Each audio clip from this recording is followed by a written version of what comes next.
Hey, how are we? Welcome back. Let's get started. Now, the side sword from last time was not a success, but while the ideas are still fresh in my mind, I think we're going to plow on with it. We've already got a pommel and a crossguard. All we've got to do now is make it grip, lengthen that handle, and make a lovely new crossguard. With this and all the new projects to come, I really want to work on adding a new skill every time we do one of these. So this time around, we've got two skills that I want to work on. First one's nice and easy. I want to do a cord wrapped handle. I can't imagine that's going to be too difficult. I've watched a few YouTube videos, it looks pretty easy. The more difficult one, however, is going to be making a complex hilt. Now, I mentioned last time that the end goal is to eventually create a lovely Munich town guard hilt.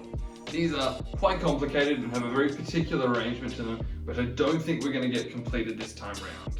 What we will do, however, is get the basics sorted. First, we need a new crossguard, then we need some finger rings, and a little loop over the top. I bought myself some 12mm steel that we're going to draw out into the crossguard. I've then got some 8mm steel that's going to serve as the rest of the guard.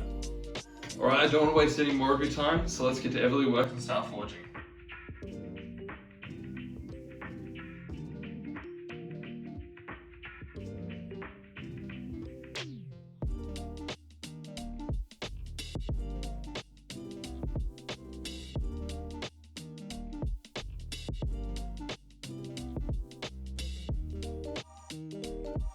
We are back from the forge and it has been another absolutely smashing day.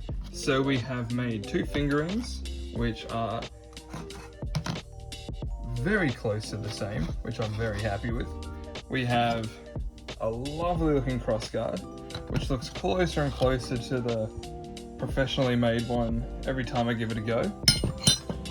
Lastly, we have whatever this is called. It goes on the top here. I don't actually have any idea what this is, but it doesn't really matter, we have it. So, next thing we got to do is we want to file the hole for this so that it can slit onto the tang nice and snugly. But first we need to cut this back. So, as in the previous video, this is way too short. We can't have too short. So we'll mark this up. I think I might start with the carbide burst, see how we go. If I feel like I'm out of control, I'll move to the file. So we get started on that. As soon as we have that fit, I think I'm gonna take this back. Last one was a full inch. Do I wanna go back that far? I think we'll start with 1/2 inch. And after that, I can start working on beveling these, getting them welded to that, and then I might start doing some grinding on these to get them looking a little bit prettier. Anyway, I think we've got a plan. Gotta execute it now.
Cool, so the tang is cut in. Now we've got to fit this bad boy to it. So before we get filing the tang hole, I just realized I made a fat error when I was drilling this bad boy out. The tang hole that I drilled, or the initial hole, is actually 75 mils too far to the left. So we're gonna have to do a lot more filing, which is not ideal, but look, I've only got one of these to work with. But you live and learn.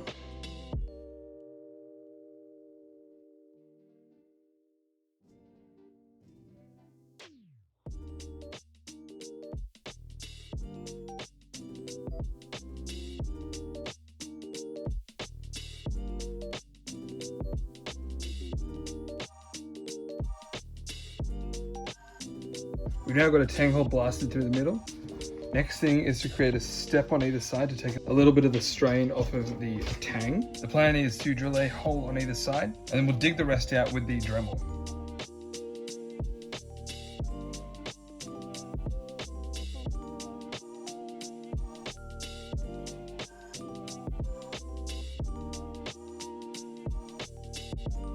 And now we're just quickly bending the quill-ons so that they don't get tangled up with my hands.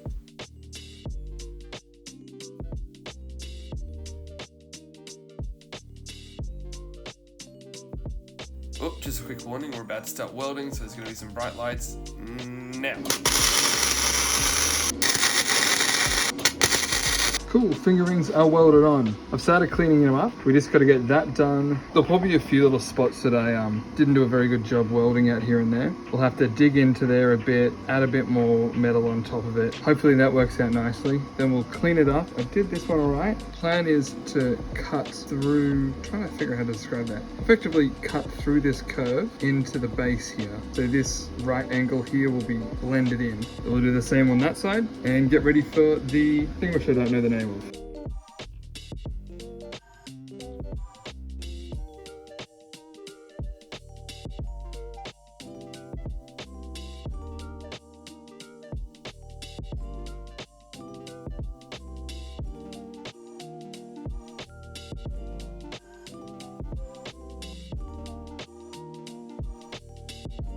And we're about to start welding again, so close your eyes if you need.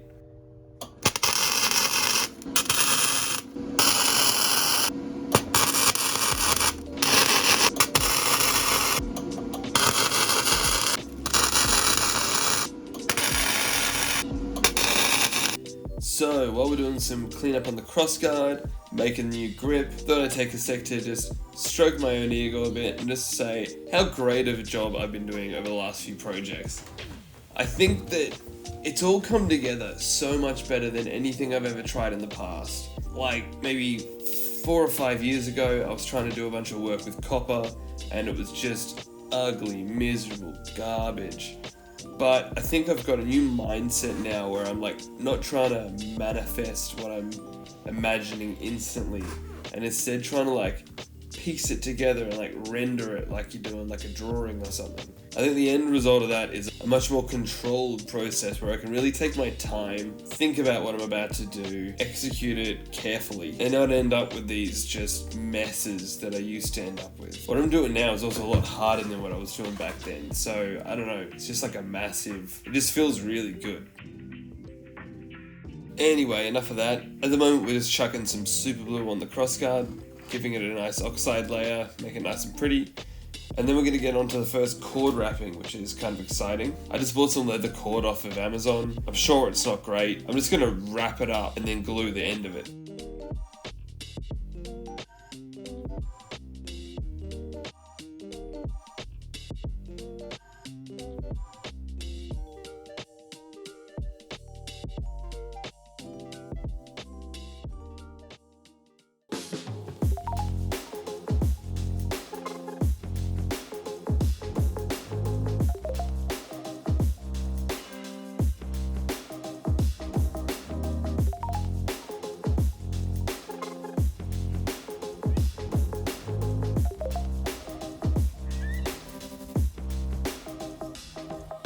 I don't know how clear it was from that action shot, but I've already given this a real good thrashing. Now it just so happens that we've been learning Palace Armada at my club, which means I've gotten a lot of opportunity to use this bad boy. This guy has seen a lot of love so far. Since it's my first time using a side sword, there's obviously a skill gap between what... The first thing is the same problem as my broadsword. This thing is super heavy. I think in the future we're gonna have to cut back the weight by making a smaller pommel and using a thinner gauge material for the crossguard. Design-wise, I think this is not too bad. I've got the angle of the crossguards pretty good. Whoop, don't smash that. So it turns really nice in the hand. Despite them probably looking quite oversized, I actually reckon I nailed the size of these finger rings. I'm able to fit a red dragon glove in here pretty easy, so it makes it really comfortable to fight with. That said, I've got a few notes. The first is that I think I need to add glue the whole way down this grip. I'm already starting to get these pull up. It's looking pretty ugly, and maybe I'll use a better quality leather next time as well. The next one, you might be able to see there depending on how the background plays in. I'm gonna need to eliminate these gaps on either side of the finger rings. I've gotten my fingers absolutely blasted a few times when blades have slipped between there and smacked me right on the knuckles. Now there is another issue, but by fixing that, I might also be able to fix the problem with the weight of all of my future weapons, and that is the material. I've been using mild steel on these, and it wasn't until I made this one where the deficiencies of that as a material really became obvious. So, and this is quite exciting for me at least, but I think in the future we're going to have to look at a new material for thrust and cut swords and purely cut swords. While I don't think the mild steel is going to break by any stretch of the imagination, they end up looking pretty ugly pretty quick. So I'm going to do a bit of research, I'm going to look for a new metal, and any future weapons are going to be made out of that material. That's it. I am pretty happy with this bad boy.